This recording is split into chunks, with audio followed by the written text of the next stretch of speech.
안녕하세요. 얼마 전 결혼이라는 무덤에서 기어나온 40대 초반의 여자예요. 혹시 여러분들은 결혼할 때 꺼리는 남자 타입 같은 거 있으신가요? 한 사람만 고른다면 저는 폭력적인 남성이었어요. 저는 순하게 생긴 외모와는 다르게 기가 좀 센 편이거든요. 둘이서 서로 치고받고 할지도 모르는 그런 타입이라 남자 사귈 때 꼭 술을 먹여서 확인했어요. 술 먹으면 보통 그런 숨겨진 성향이 나오는 법이니까요. 그런 제가 이혼 후에는 완전 달라졌어요.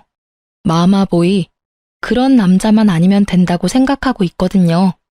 여러분의 짐작대로 저와 이혼한 전 남편이 마마보이였어요. 처음에는 그런 느낌 따위는 전혀 없었죠. 솔직히 기가 좀 약한 편이긴 해도 뭐든 엄마에게 물어봐야 한다 그런 것도 없었거든요. 저는 제 성격을 감싸주고 이해해줄 수 있는 부드러운 남자를 원했고 전 남편이 그런 면에서는 저와 잘 맞았기에 결혼을 할 수 있었던 것 같아요. 저와 남편은 조금 특이하게 제 고객의 권유로 만나게 됐어요. 당시 저는 금융회사에서 일하고 있었고 고객은 저와 잘 어울릴 것 같다는 남자를 안다며 소개시켜줬죠. 그렇게 만난 게 남편이었어요. 나보다 5살이나 어린 남자여서 처음에는 깜짝 놀랐어요. 제 나이가 그리 젊은 나이가 아니어서 항상 속에는 40대의 남자들만 들어오곤 했거든요. 그러다 만난 젊은 남자를 보니 참 풋풋하고 좋더라고요. 이때 제가 정신줄을 잘 잡고 있었다면 이런 사달은 일어나지 않았을지도 모르죠. 하지만 앞으로 이런 좋은 사람은 만나지 못할지도 모른다는 생각이 저를 그런 선택으로 이끌고 말았어요.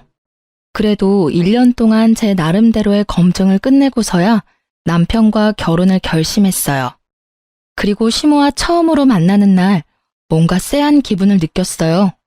시모는 당시 혼자 일도 안 하고 살고 있었는데 집안이 무척 여유로운 느낌이더라고요. 일도 안 하는데 이만큼 여유로울 정도면 돌아가신 아버님이 유산을 많이 남겨주었겠다는 생각이 들었죠. 쎄한 기분은 시모 자체에서 나는 거였어요. 마치 저를 품평하는 듯한 눈빛에 사람을 아래로 보는 그런 시선까지 딱 제가 싫어하는 것들만 모아놓은 사람이 시모였어요. 솔직히 이렇게 유약한 남편에게 이런 시모가 있을 거라곤 상상도 못했었거든요. 시모는 저를 보더니 흡족한 듯 빨리 상견례 날을 잡으라고 하더군요. 어차피 결혼할 생각을 하고 있었기에 날짜를 잡기로 했죠. 그리고 상견례 날 시모는 저희 부모님과는 만나서는 집은 걱정하지 말아라, 자기가 집을 해주겠다 하셨어요. 그리고 무슨 일 생기면 도움도 많이 주겠다고 호언장담했죠. 당시에 저는 대학 졸업 후부터 혼자 살며 전세를 마련해 두었거든요. 방 한 칸부터 시작해서 지금은 방 3칸에 30평대쯤 되는 전셋집을 가지고 있었죠. 시모가 집을 해준다니 저는 전셋집을 팔아서 혼수를 하고 나머지 돈은 비상금으로 가지고 있으려고 했거든요. 그런데 결혼식이 다 되어가도록 시모는 집에 대해서는 아무 말도 않더라고요. 나중에 시모에게 직접적으로 물었더니 아들이 모아놓은 돈이 없으니 일단은 제가 살고 있는 전셋집에서 살고 있으라고 하더라고요.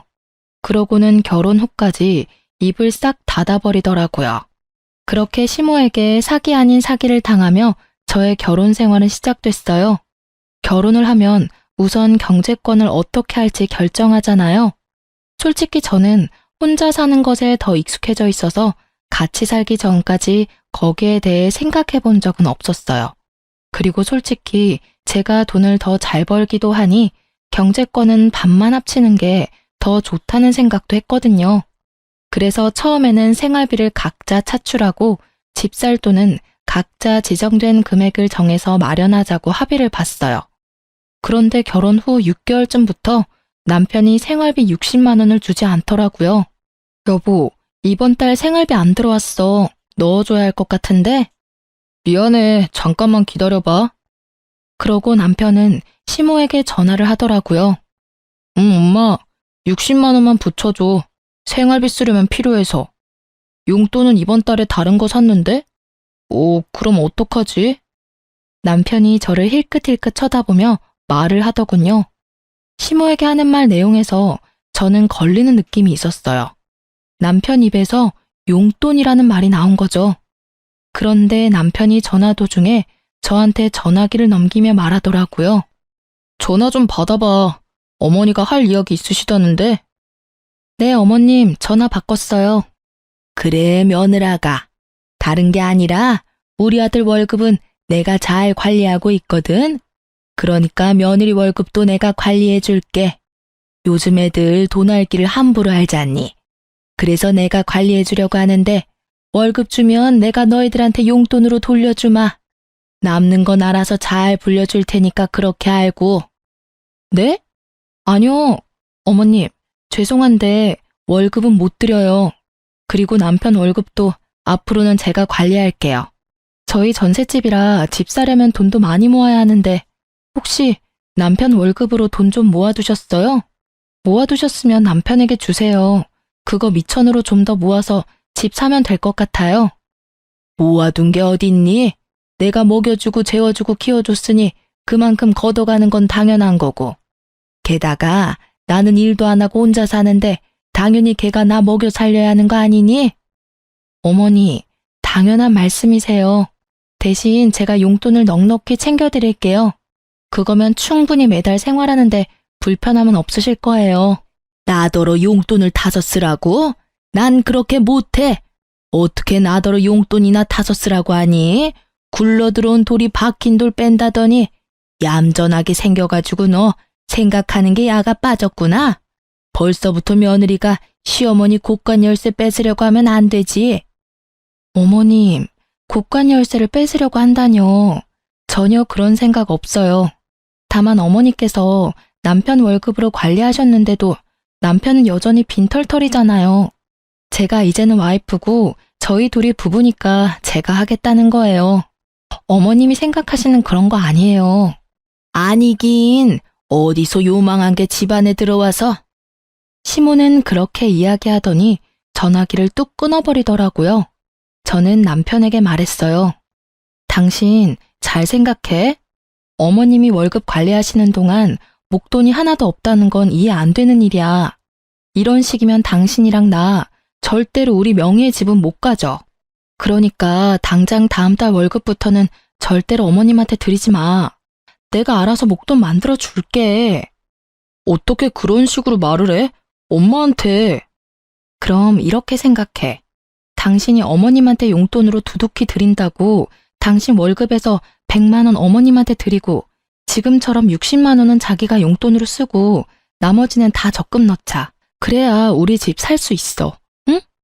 대신 생활비는 내 월급으로 할게. 어때? 제 말에 남편이 흔들리더라고요. 결국 제가 남편 월급을 관리하게 됐어요. 그리고 그 이후 시모가 전화 와서는 쌍욕을 날리시더라고요. 네가 감히 나한테 이런 짓 하고도 무사할 줄 아니? 어디서 남의 돈을 뺏어가? 꼴랑 100만 원 주고 생색 내겠다 이거지? 생색이 아니에요. 그 정도 받으시면 생활은 가능하시잖아요. 큰 돈 드는 건 저희한테 말씀하시면 최대한 도와드릴게요. 그러니까 더 이상 남편한테 압박 넣지 마세요. 시모는 분하다며 말을 잇지 못하다가 전화를 끊어버리더라고요. 저랑 할 이야기 없다 이거죠. 대신에 남편에게 계속 전화해서 하소연을 하더라고요. 어떻게 네가 이럴 수 있냐? 엄마를 뭐라고 생각하는 거냐? 그런 여우 같은 며느리한테 속아 넘어가지 마라 등등. 제가 들은 것만도 엄청났죠. 그런데 그런 건 이해했어요. 어머니가 아들한테 하는 말이니까. 그런데 제가 참지 못할 일이 벌어졌어요. 그때는 남편 사촌의 결혼식이 있던 날이었어요. 좋은 날이었고 남편이 청첩장을 받아왔길래 시모도 갈 거라고 예상하고 시모가 내야 할 축의금까지 챙겨서 결혼식장으로 향했어요. 예식 전에 조금 일찍 도착한 저와 남편은 시모의 뒷모습을 보고 시모에게 걸어가고 있는 중이었어요. 그런데 가까이 가자 시모 목소리가 또렷하게 들리더라고요. 아유, 정말 미치겠어. 어디서 여우 같은 게 기어들어와서는 우리 아들을 완전히 망쳐놨지 뭐야. 게다가 집안도 꼴이 말이 아니야. 욕심이 얼마나 끝도 없는지. 욕심이 얼마나 끝도 없는지. 아니, 내가 아들 월급 착실히 관리해줬는데도 아들 월급을 싹 다 가져가 놓고는 세상에 용돈이랍시고 쥐꼬리만큼 주는 거 있지? 시모가 제 욕을 하고 있더라고요. 아주 시원하게 말이죠. 일가 친척 다 듣는 곳에서 며느리 흉보는 시모를 보고 있자니 자기 얼굴에 침 뱉는 꼴이라는 걸 전혀 모르고 계시더라고요. 그렇게 열심히 자기 무덤 파는 시모를 모른 척하기에는 제 성격이 너무 더러웠죠. 어머님한테 돈 100만 원은 쥐꼬리만큼인가 보네요. 저희는 한 달 용돈으로 100만 원 드리는 것도 많이 드린다고 생각하고 있는데요. 솔직히 어머님이 용돈만 타가신 건 아니잖아요. 가전 고장나면 부르고 집안의 경조사태도 돈 해달라고 그러시고 하다못해 공과금도 저희가 내드리잖아요. 뭐가 그렇게 못마땅하셔서 친척분들 다 계신 데서 이렇게 며느리 못난 점만 지적하고 계신지 저는 잘 모르겠네요. 네가 여긴 무슨 일이냐? 저희도 초대받아서 왔어요. 어머님이 알고 계실 거라고 생각하고 말을 안 드리긴 했는데 이렇게 어머님이 못마땅해 하는 점도 알게 돼서 어찌 보면 다행이기도 하네요. 마음에 쌓아두는 것보다는 역시 푸는 게 더 편하시죠? 틀린 말은 아니잖니. 난 평소 내가 생각한 대로 이야기한 거야. 다른 사람들도 네가 어떤 여자인지 제대로 알아야 하지 않겠니? 그래야 나처럼 당할 일도 없지. 마치 본인이 피해자라는 식으로 이야기하는 시모를 보니 너무 열이 받아서 미칠 것 같았어요. 결국은 참지 못하고 퍼부어버렸죠. 어머님이 그렇게 생각하신다니 유감스럽네요. 솔직히 저도 어머님에 대해서 하고 싶은 말은 많지만 꾹 참고 있었거든요. 솔직히 결혼 전에 집 한 채 해주겠다고 하시고는 결혼 후에는 돈 없다며 모른 채 하신 건 이해했어요. 그런데 저희 남편 월급 관리하시는데 그 많은 월급이 다 사라졌다는 건 좀 걱정스러운 일이잖아요. 지금 살고 있는 집도 제가 처녀 때부터 살던 전셋집인데 착실하게 모아두었다면 집 한 채 정도는 대출받아서 살 수 있었을 텐데 아쉽네요. 그래서 그때 어머님이 제 월급도 내놔라 했을 때 못 드린 거예요. 제 월급도 다 사라질까 봐요. 제 이야기에 그걸 듣고 있던 주변 지인분들이 모두 깜짝 놀란 얼굴을 하며 쑥덕거리더라고요. 걸어온 싸움을 마다하지 않는 게 제 성격이라 저도 시모의 험담에 험담으로 돌려준 것뿐이었어요. 제 말에 시모 얼굴이 익어버린 문어처럼 새빨갛게 변했어요. 저는 그걸 보고도 덤덤하게 한마디 덧붙였어요. 그리고 저는 적어도 남편 돈으로 적금은 넣어요, 어머님. 적금 하나 없이 장가 보내신 건 어머님이시고요. 그래서 지금 제가 처녀 쪽부터 살던 전셋집 신세 아직도 지고 있잖아요. 저희를 그렇게 만든 어머님이 제 탓을 하시는 건 좀 아니지 않나 싶네요. 결국 시모는 그 자리를 참지 못하고 떠났어요. 저는 수군거리는 사람들을 뒤로 하고 축의금 내는 곳으로 가 남편 봉투와 시모 봉투를 같이 줬어요. 뒤에서 사람들 말이 다 들리더라고요. 시모를 파렴치하다 말하는 사람들이 많았어요.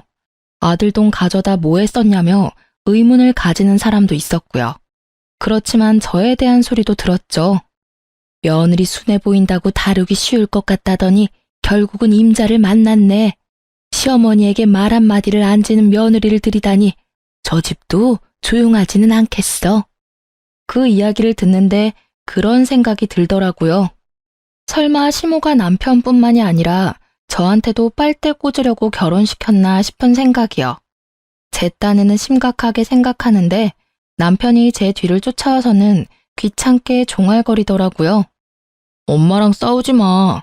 솔직히 월급도 자기가 집 이야기 안 했으면 자기한테 줄 생각 없었어. 정말로 남편은 남의 편이더라고요. 마누라가 친척들 사이에서 욕 얻어먹는데도 자기 엄마 두둔하는 남편을 보며 고개를 저었어요. 이날을 기점으로 저와 시모의 사이는 건널 수 없는 강을 건넌 것과 마찬가지였어요.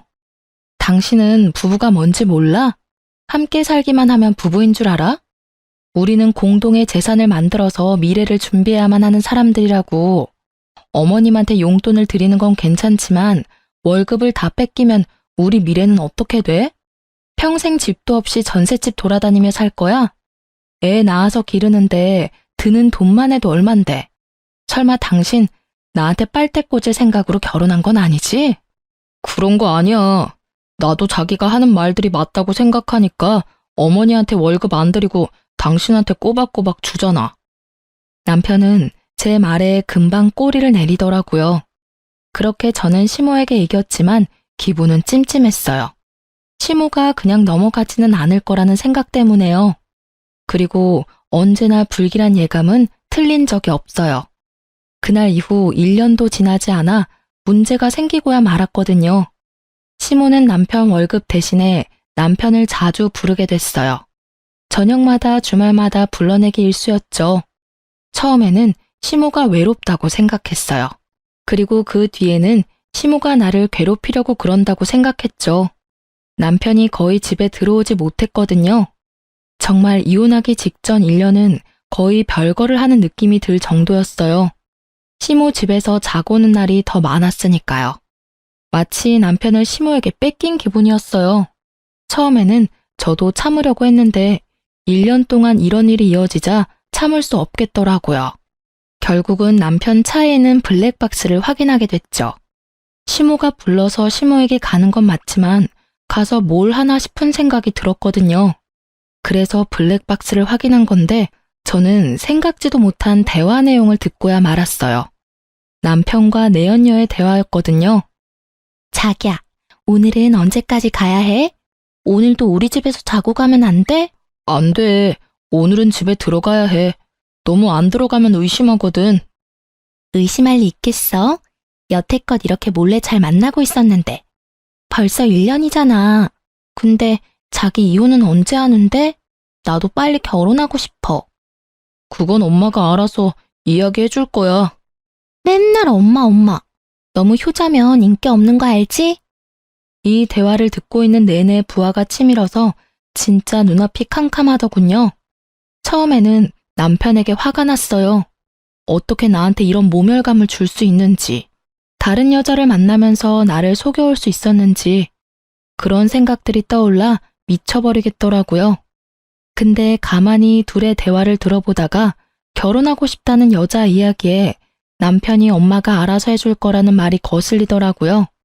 혹시 시모가 이 모든 걸 알고 있는 건 아닐까 하는 생각이 머리를 스쳤죠. 냉정하게 생각해보면 남편처럼 마마보이에 우유부단한 사람이 먼저 나서서 불륜을 저지를 일은 없을 거잖아요. 엄마 말이라면 찍소리도 못하는 이 남자를 움직일 수 있는 건 오직 시모뿐이라는 생각도 들었고요. 저는 남편이 오랜만에 집으로 돌아온 날 남편을 불러 세웠어요. 당신 나한테 할 말 없어? 무슨 할 말? 없어. 나 피곤해. 먼저 씻고 잘게. 피곤하겠지. 1년을 다른 여자랑 두 집 살림하면서 얼마나 피곤하겠어. 안 그래? 제 말에 뒤돌아서 욕실로 가려던 남편이 뚝 멈춰서더군요. 여태껏 재미 좋았나 봐. 그치? 시댁 간다고 해놓고 열심히 다른 여자 만나니까 어땠어? 막 짜릿하고 기분 좋고 그래? 그걸 당신이 어떻게 알았어? 이제 이야기할 마음이 들었나 보네. 내가 어디서 어떻게 알았든 지금 중요한 건 그게 아니지. 네가 불륜을 저질렀다는 게 중요한 거잖아. 너 진짜 날 뭐라고 생각하는 거야? 1년 동안 별거 하듯 지낸 것도 다 그 여자 때문이지? 그 여자 누구야? 어떻게 만난 사이인데? 뭐라고 말이라도 좀 해. 답답해서 돌아버리겠으니까. 난 할 말 없어. 그냥 당신이 보고 들은 그대로야. 나 다른 사람 만나는 것도 맞고 당신 배신한 것도 맞아. 그게 그렇게 당당하게 할 말이야? 적어도 미안하다는 말부터 해야 하는 거 아니야? 왜 아무 생각이 없어? 미안하다는 생각도 안 들어? 그런 거면 너 진짜 인간 쓰레기야. 나한테 소리 지르지 마. 나도 엄마가 시켜서 한 거라고. 그러게 처음부터 엄마 하라는 대로 했으면 이런 일 없었을 거 아니야. 이렇게 된 건 당신 탓도 크다고. 알아? 어디서 큰 소리를 쳐. 그래서 엄마가 시키는 대로 한 너는 잘못 없다 이거야? 웃기지 마. 너희 엄마가 불륜을 저지르라고 말했더라도 네가 양심이 있는 새끼면 안 된다고 말했어야지. 좋다고 다른 여자랑 붙어먹고는 뭐? 엄마가 시켜서 한 일이라고? 네가 애야? 너 중학교 다니는 꼬맹이니? 그래서 엄마가 시켜서 마누라 배신하고 나니까 기분이 좋아? 엄마가 하라는 대로 하는 게 편하잖아.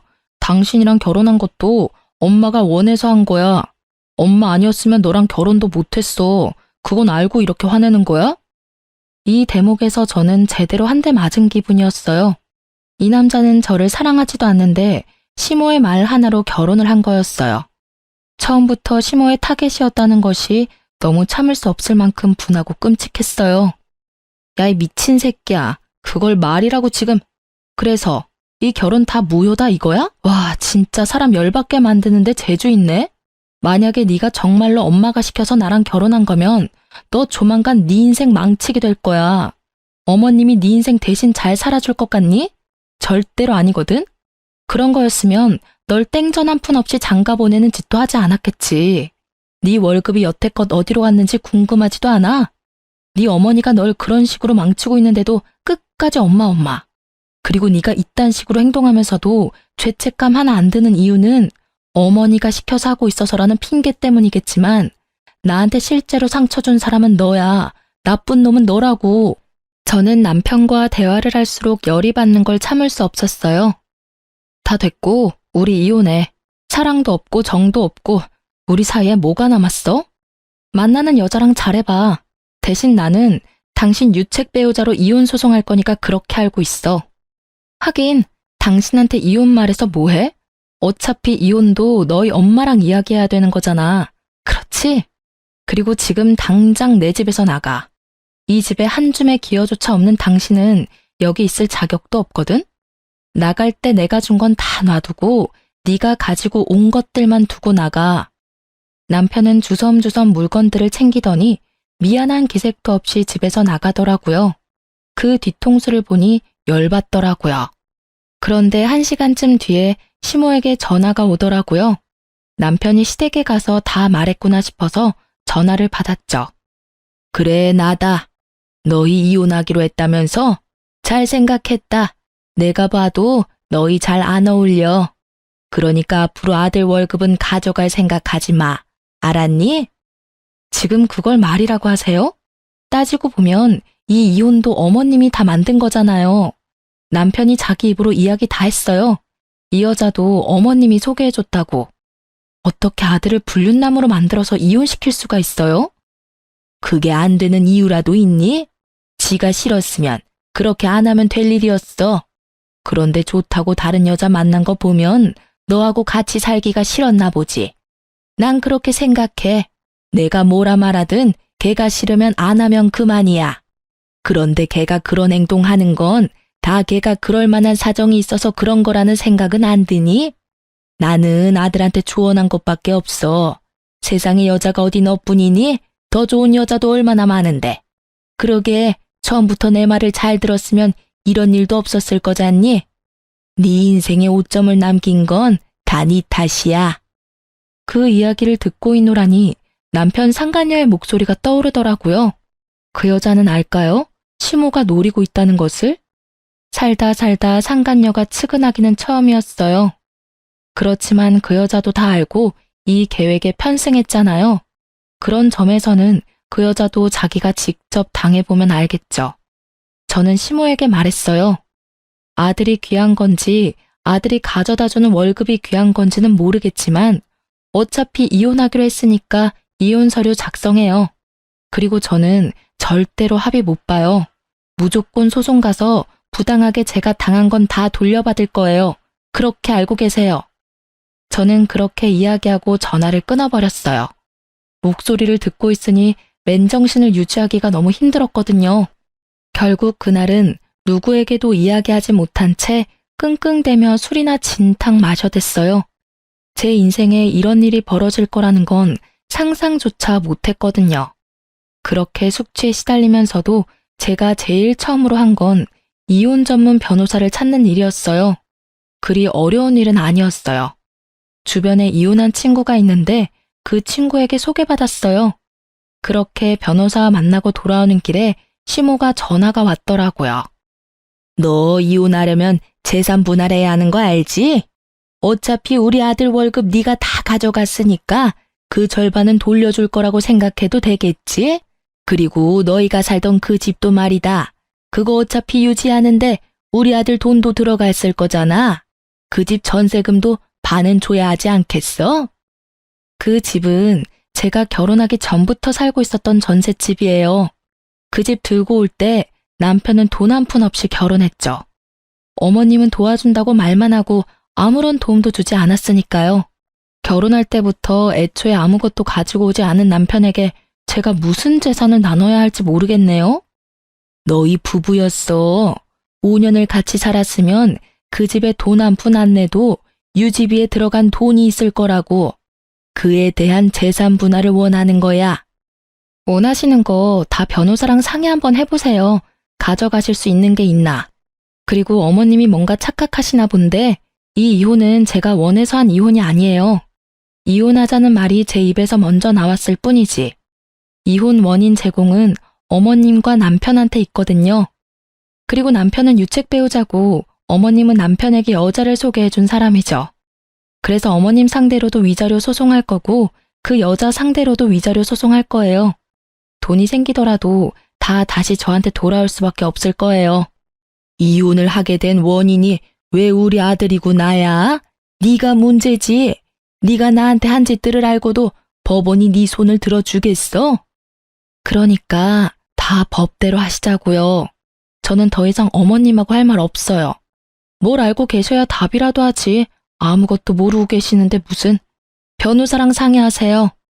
전화를 끊고 나니 화딱지가 나더군요. 이혼하게 된 것도 열받고 짜증나는데 제가 가진 재산마저 반으로 나누자니 더 열받더라고요. 솔직히 남편 월급 중에 절반은 시모가 가져간 거나 다름없거든요.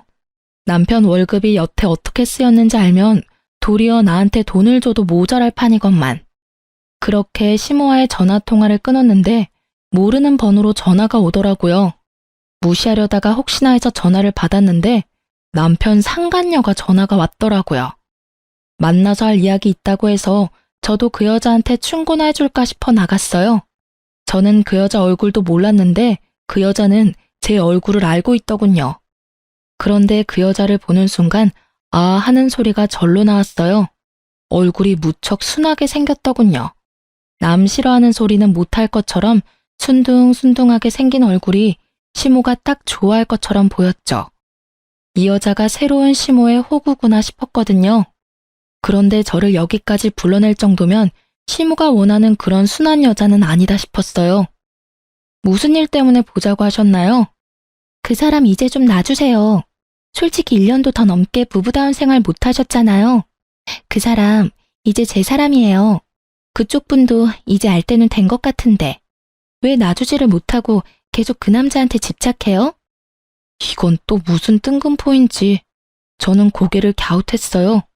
저는 남편을 잡은 적이 없었고 먼저 이혼하자고 했었는데 죄송한데 뭔가 잘못 알고 있으시네요.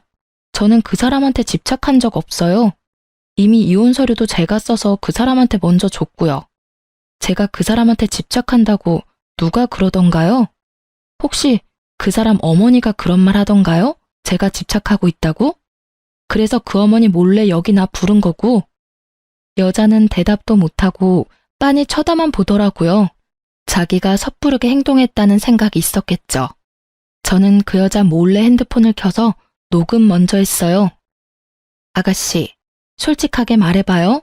제 남편 만난 거 그 사람 어머니 때문이죠? 중간에서 누가 소개를 해주고 싶다고 하던가요? 좋은 사람 있다고? 상간녀는 여전히 입을 다물고 있더군요. 입을 열면 불리하다는 생각을 했나 봐요. 내가 이런 말하면 어떻게 비칠 줄 알긴 하는데 말하지 않고 넘어갈 수는 없을 것 같아요. 제 남편 어머니 보통 사람 아니에요. 사람을 돈으로 보는 경향이 있거든요. 저희 헤어진 것도 남편이 당신이랑 바람나서 헤어진 게 아니라 시어머니가 남편에게 당신을 소개해줘서 저랑 남편이랑 헤어지게 만든 거예요. 그게 뭐가 문제죠? 어머님은 저한테 며느리가 너무 못됐다고 하셨거든요. 아들을 구속하고 집착하고 월급까지 가져가는 도둑이라고요. 그런 여자라면 당연히 엄마라면 떼어놓고 싶겠죠. 저는 속으로 웃음이 나더군요. 시모는 또 꽝을 뽑으셨더라고요. 이 정도로 당당한 여자가 시모가 하는 대로 놔둘 리 없죠. 그래요? 그럼 결혼 전에 약속받으신 건 뭐가 있어요? 집을 해준다던가요? 돈을 해준다던가요? 그걸 왜 당신한테 말해야 하죠? 저한테는 집도 주고 돈도 주신다고 하셨는데 결혼식 이후에 입 싹 닫으셨거든요. 그리고 그 월급 이야기도 안 할 수 없네요. 결혼 전에 남편 월급을 시어머니가 관리했어요. 그런데 결혼할 때 돈 한 푼 없이 저한테 왔어요. 어머니가 관리해 주셨다면 당연히 목돈이 있어야 하는데 한 푼도 없는 것이 이상하다 싶었는데 다 쓰셨더라고요. 남편한테는 달랑 60만 원 용돈 주면서 그러더니 저한테 제 월급도 관리해 주겠다고 하시더라고요. 이제 무슨 말인지 아시겠어요?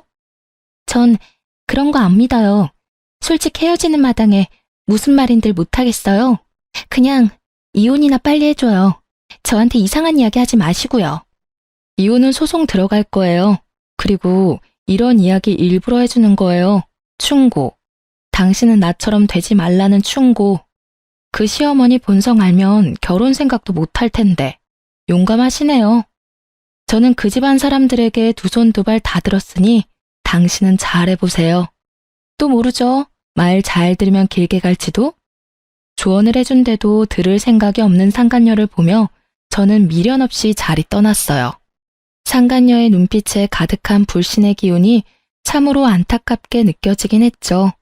하지만 상간녀가 남편이 유부남인 거 알고 만났다는 증거만 있으면 저야 앞으로 그녀에게 일어날 일들 같은 건 신경도 안 쓰이니까요.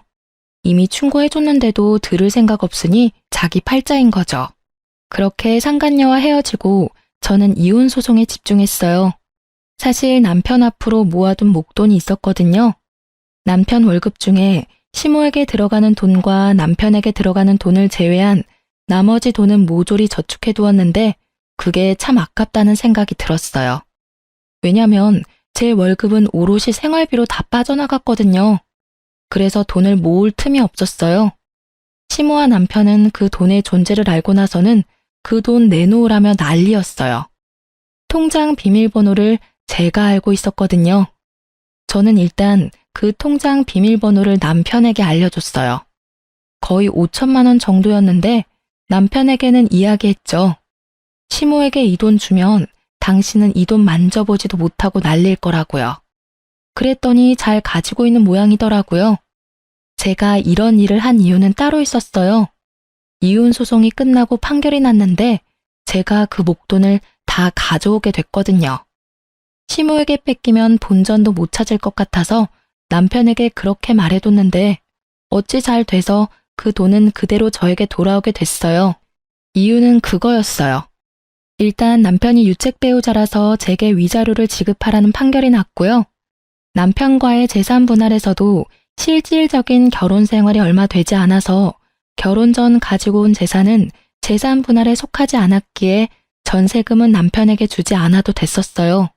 다만 결혼 후에 만들어진 재산인 남편 명의의 목돈은 저도 나눠 가지게 됐거든요. 그리고 저는 상간녀 위자료 소송이랑 시모에게도 위자료 소송을 진행했어요. 저희 혼인의 파탄이 시모에게도 있다는 점을 이용했거든요.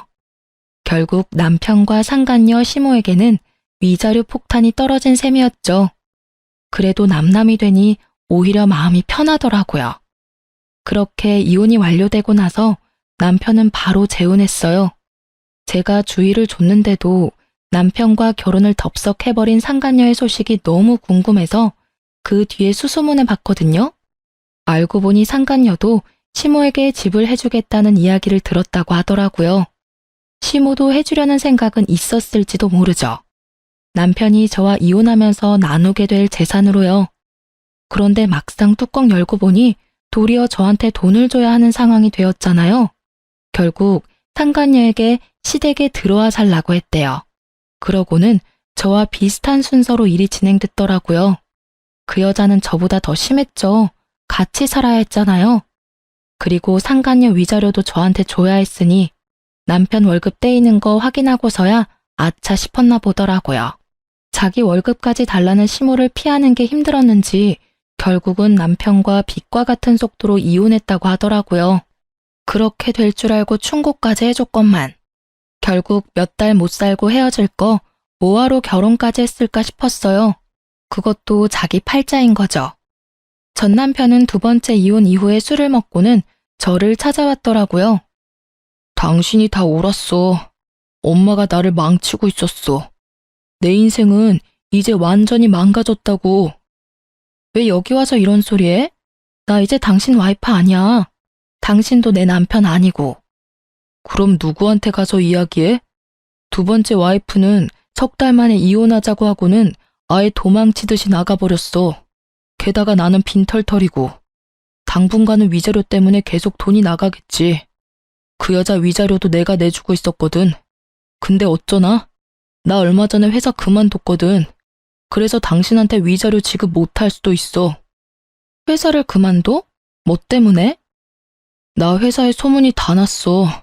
이혼하고 바로 결혼한 것도 소문거리였는데 재혼 후 바로 이혼한 것도 소문 확 퍼지더라. 결국은 사람들 수군거리는 소리가 너무 무서워서. 다른 직장 찾으면 되지. 뭘 고민하는데? 왜 고민이냐고? 일을 하면 뭘 해? 엄마가 계속 사고를 쳐대잖아. 얼마 전에는 내 앞으로 대출까지 받아서 쓰셨더라. 뭐 하느라 그만큼 대출 받았냐고 물었더니 옷 사고 가방 사고 액세서리 사고 품위 유지하려면 돈이 많이 든대. 나는 빚 때문에 허덕이는데. 그래서 내가 월급 맡기지 말라고 했잖아. 그러니까 당신 말이 하나부터 열까지 다 옳았더라고. 난 여태까지 엄마가 해주면 다 편하다고 생각했거든. 그런데 이렇게 계속 실패를 하다 보니 그게 편한 게 아니라 도피였다는 생각이 들더라고. 나한테 진정으로 옳은 이야기 해준 사람은 당신뿐이었거든. 그래서 말인데 우리 다시 시작해보지 않을래? 나 당신이 원하면 엄마랑도 인연 끊을 수 있어. 그건 절대로 안 돼. 아니 못해. 나는 다시 그런 일 겪고 싶은 마음 없어. 그리고 이렇게 내가 당신이랑 이야기하고 있다고 내가 당신을 용서했다고 착각하지 마. 나는 죽을 때까지 내 인생에 5점 남긴 당신 용서 못해. 냉정한 제 말에 전 남편도 흠칫하더라고요. 어디서 다시 잘해보자는 소리를 할 수 있는지. 지가 한 짓은 생각도 안 하고 엄마 탓만 하는 그런 면은 여전하더라고요. 그렇게 전 남편을 보내고 그야말로 평온한 시간을 보냈어요. 솔직히 완전 평온하지는 않았죠. 이혼하신 분들은 아시겠지만 수많은 사람의 관심 대상이 되거든요. 그런 관심이 사그라져 들 때쯤 전 시모와 우연히 길에서 만난 적이 있어요. 친정이 시댁과 가까웠거든요. 애써 무시하고 지나가려 했더니 저를 붙잡더라고요. 너 우리 아들한테 도대체 무슨 짓 했어? 걔가 그렇게 험한 소리 할 줄 아는 애도 아니었고 무엇보다 나를 탓할 아이는 절대 아니었다고. 그런데 너하고 이야기하고 나서 우리 집에 오더니 내 탓하며 짐 다 싸서 나가버렸어. 지금 몇 달째 연락도 되지 않아. 그걸 저한테 물으시면 어떡해요? 그거야말로 어머님이 잘 알고 계실 텐데요. 사람이 집을 나갈 정도면 당연히 같이 살고 있는 사람이 원인이지 않을까요? 어머님이 뭔가 했으니 그 사람이 도망갔겠죠. 거기에 저를 끼워 넣으시는 건 너무하시네요. 이제 완전 남인데. 네가 아니면 걔가 그렇게 변할 이유가 뭐가 있어? 하여튼 여전히 기분 나쁜 애야. 어떡하다 이런 애하고 엮여서는. 너랑 우리 아들 결혼하고 뭐 하나 잘 되는 게 없어. 너한테 나쁜 물이 들어서 월급도 안 주고 싹 다 가져가 버렸잖아. 그러게 용돈 받으면서 살 때 잘하시지 그러셨어요. 그랬으면 이혼할 일도 없었고 착실히 돈 모아서 호강시켜 드렸을지도 모르는데. 두 번째 며느리는 잘 지내고 있나 모르겠네요. 얼마 전에 이혼했다는 이야기는 들었거든요. 아들이 처복이 없어. 내가 봤을 때는 이 정도로 없으면 혼자 사는 게 맞아. 어떻게 여자 둘 다 못 참고 이혼을 해? 우리 아들이 뭐 빠지는 데라도 있니? 솔직히 그 정도면 어딜 가도 빠짐은 없지. 그렇죠. 솔직히 전 남편만 본다면 빠질 만한 데는 없죠. 그렇지만 결혼은 가족끼리의 결합이잖아요. 집안에 모시기 힘든 가족이 있으면 누구라도 힘들지 않을까요? 제가 봤을 때 제 전 남편은 처복이 없는 게 아니라 다른 복이 없는 것으로 보여요. 그냥 혼자 사는 게 확실히 낫겠죠. 저는 웃으며 전 시모의 말에 비꼬아줬어요. 처복이 없다니 제가 봤을 때는 부모 복이 없는 거죠. 뭐 본인도 마마보이가 되어서 여태껏 편하게 살긴 했겠지만 어쨌든 전 시모는 돈이 떨어져서 그런지 전 남편을 애타게 찾더라고요. 그럴수록 아들이 더 꼭꼭 숨어버린다는 걸 왜 모를까 싶었어요. 그리고 전 남편은 자기 엄마가 시키는 대로 하다가 결국은 와이프를 둘이나 잃고 빚만 남았죠. 저는 분노와 자책, 체념의 쓰리콤보를 겪고 서서히 마음의 평화를 찾고 있어요. 이따금 그때의 기억이 떠오르며 열받을 때도 있지만 그래도 그때와 비교하면 마음고생은 전혀 없으니까요. 사람 순진한 얼굴만 보고 호구되어 줄 여자나 찾던 시모가 자기 아들하고 싸우고 결국은 혼자 살게 된 걸 보니 자기가 한 행동 그대로 돌려받았다 싶더라고요. 그리고 전 남편도 결국 재혼한 여자와도 이혼하고 퇴사까지 하게 되었으니 이제는 자기 행동에 스스로 책임을 지게 된 거죠. 여태껏 시모 뒤에 숨어서 자기 합리화 열심히 했잖아요. 그걸 보며 저는 제 안에 있던 남자에 대한 기분이 극적으로 달라져 버렸어요. 절대로 마마보이는 안 된다는 걸요. 그건 효자가 아니라 비겁한 겁쟁이일 뿐이에요. 나이 40에 애도 없이 혼자 되어서 주변 사람들에게 위로도 많이 받았지만 쓴소리도 많이 받았어요. 늙어서 혼자 살면 볼품없다, 없어 보인다. 이런 이야기를 듣는 것도 이제는 아무렇지 않을 만큼 단단해졌다고 생각해요. 솔직히 제가 만약 그때 참고 살았더라면 저는 분명히 우울했을 거라고 생각해요. 빨리 빠져나온 걸 다행이라고 생각하고 있거든요. 부모 욕심으로 자식 인생을 마음대로 쥐락펴락하는 시모를 보니 없었던 남자를 기피하게 돼서 재혼은 생각도 못하고 있어요. 글 쓰는 내내 그날의 기억을 떠올리며 다시금 저를 돌아볼 수 있게 되었어요. 가끔 정말 힘든 일이 있을 때는 제 이혼 때를 생각해요. 이때만큼 힘든 일도 없었고 이때만큼 시달릴 일도 없었죠. 결혼은 무덤이라는 말을 스스로 실감하게 될 줄 몰랐는데 그래도 기어나와 보고서야 자유로운 몸이 좋다는 걸 깨달았어요.